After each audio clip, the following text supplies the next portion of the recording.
in.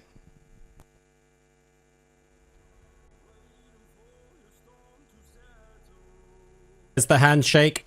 There's the start on the clock. And we have the first move on the chessboard. It's going to be 1d4 today for round number 6. Plenty to discuss as we get into the meat and potatoes of today's World Championship game. I leave you all in the capable hands of Grandmasters Robert Hess and Peter Lecco.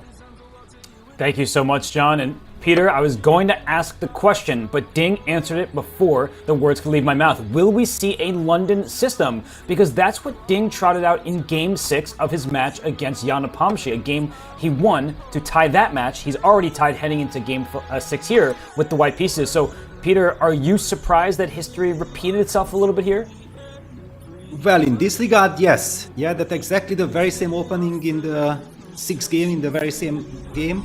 It's a surprise. d4 was expected for me, but still, again, bishop f4 easy, the London system does not give you any information.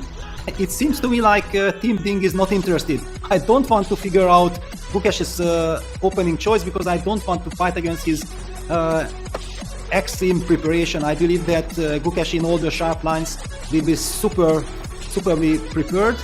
And we see this e6 c5 system. It's a very solid system, very reliable one. I think Gukesh has also played against Firouzjan in the candidates.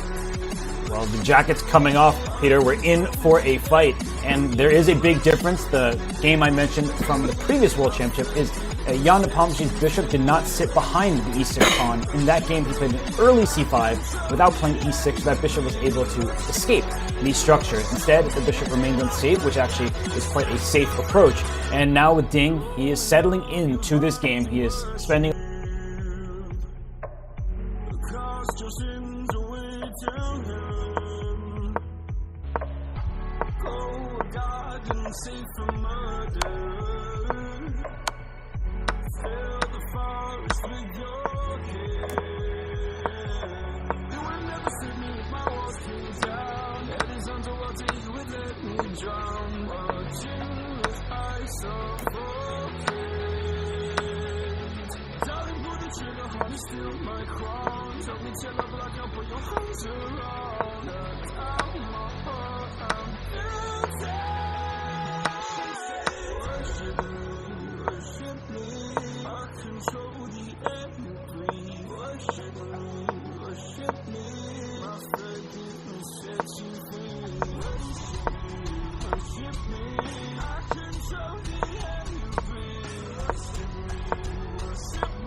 You do this when you feel like, yeah, everything is under control now.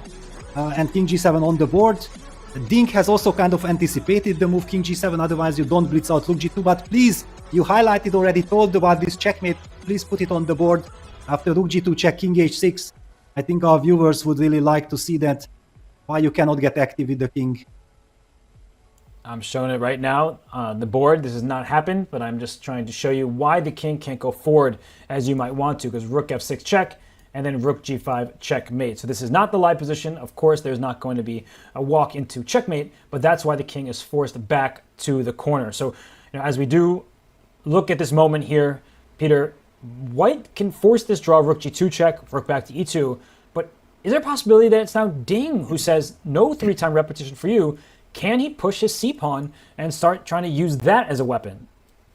Well, but then you give up the chance of going for the repetition. And the big question is that, for example, you push c4, I go king g6. I force you to give rook g5 check. I'm going to go king f6. And then I'm going to kick you with h6. Rook h5, I'm going to go king g6. Rook takes h4, king f5. And again, go for the same idea with activating the king, this king e4, king. What a game it was. Wow, so many twists and turns. One declined repetition, but here it looks like it's being accepted. Ding just looking at his fingers. There we go. The handshake is in. The game is drawn. 6 games officially in the books at the FIDE World Championship in Singapore in the year 2024.